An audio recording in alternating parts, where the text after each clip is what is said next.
/w/45, and a glottal fricative /h/ or a glottal stop that could explain the absence of vowel contraction in some words. 46. Though objections have been raised against that as well.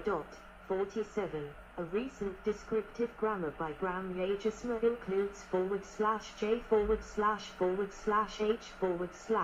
and // as unwritten consonants, with the glottal stop even serving as the first-person pronominal prefix.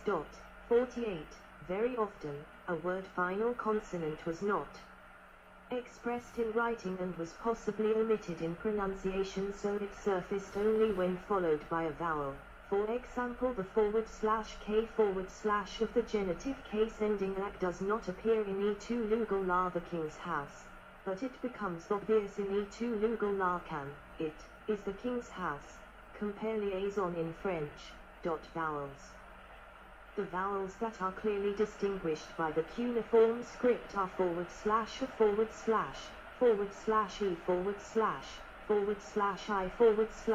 and /u/. Various researchers have posited the existence of more vowel phonemes such as /o/, and even // and //, which would have been concealed by the transmission through Akkadian, as that language does not distinguish them. 49. 50. That would explain the seeming existence of numerous homophones in transliterated Sumerian, as well as some details of the phenomena mentioned in the next paragraph. 51. These hypotheses are not yet generally accepted. 43. There is some evidence for vowel harmony according to vowel height or advanced tongue root in the prefix I3/E in inscriptions from pre-Sargonic Lagash. 49. And perhaps even more than one vowel harmony rule. 52. 50.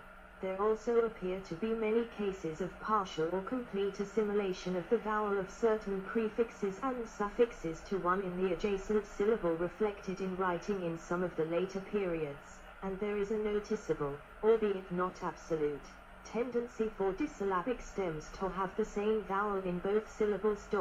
53. These patterns 2. Are interpreted as evidence for a richer vowel inventory by some researchers. 49. 50. What appears to vowel contraction in hiatus, *//, *//, *//, *//, *//,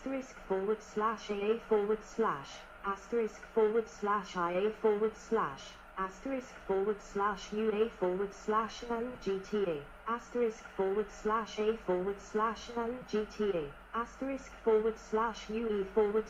and GTU, etc., is also very common. Syllables could have any of the following structures: V, CV, VC, CVC. More complex syllables, if Sumerian had them, are not expressed as such by the cuneiform script. Grammar. Ever since its decipherment, research of Sumerian has been made difficult not only by the lack of any native speakers, but also by the relative sparseness of linguistic data, the apparent lack of a closely related language, and the features of the writing system. Typologically, as mentioned above, Sumerian is classified as an agglutinative, splitigative, and subject-object-verb language. It behaves as a nominative-accusative language in the first and second persons of the incomplete and suspect, but as a gative-absolutive in most other forms of the indicative mood.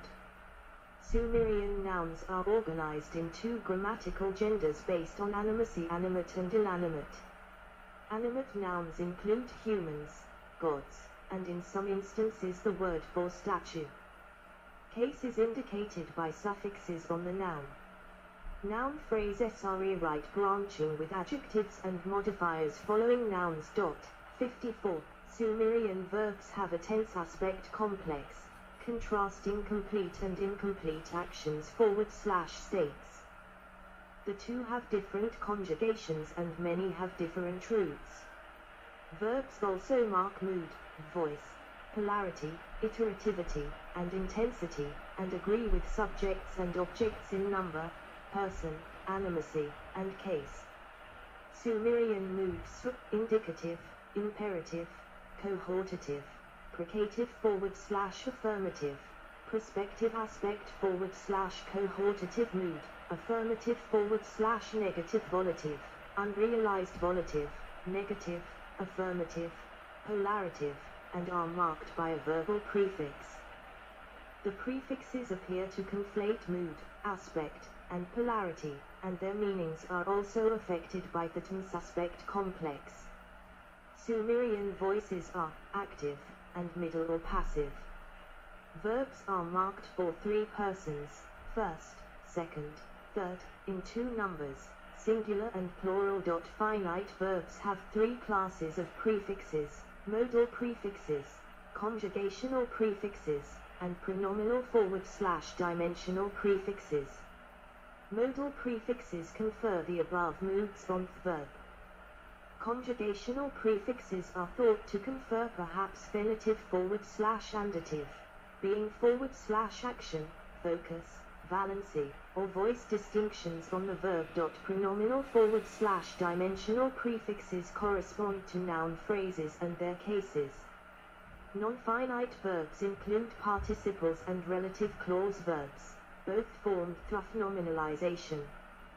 Finite verbs take prefixes and suffixes, non-finite verbs only take suffixes.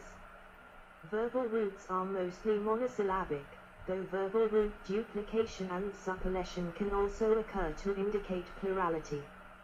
Root duplication can also indicate iterativity or intensity of the verb. 55. Nominal morphology. Noun phrases. The Sumerian noun is typically a 1 or 2 syllable root, e2 house, household, nin lady, although there are also some roots with 3 syllables like akan market. There are 2 grammatical genders, usually called human and non-human. The first includes gods and the word for statue in some instances, but not plants or animals. The latter also includes collective plural nouns, whose assignment is semantically predictable. The adjectives and other modifiers follow the noun, Lugal the great king. The noun itself is not inflected, rather, grammatical markers attached to the noun phrase as a whole, in a certain order. Typically, that order would be noun adjective in numeral genitive phrase a relative clause possessive marker plural marker case marker. An example may be / digaya gal gunera / God great, reduplicated, my